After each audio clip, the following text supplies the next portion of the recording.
روپیہ گرتا جائے تو مہنگائی بڑھے گی. کوئی دنیا کی ایسی سائنس نہیں ہے کہ آپ اس کو چینج کر سکیں. آپ کے پاس کوئی حکمت عملی ہونی چاہیے کہ بیلنسنگ ایکٹ کے لیے وہ ہے ہی نہیں ہے.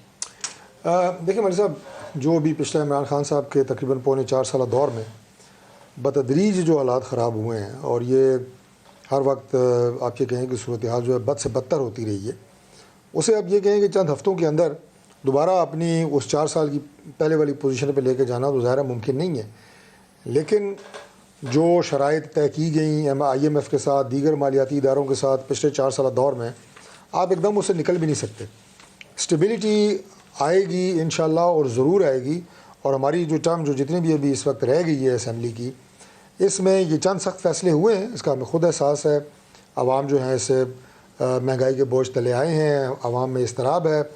لیکن جب یہ اسٹیبلٹی آئے گی انشاءاللہ، اور ملک جو ہے وہ ایک مضبوط اور بہتر معیشت کی طرف جائے گا، تو آپ دیکھیں گے کہ لوگوں کو ریلیف بھی ملے گا انشاءاللہ. اللہ کرے مل جائے ہماری زندگیوں میں، کیونکہ جو کچھ آپ کر رہے ہیں مجھے لگتی نہیں ہے کچھ آئے گی خبر.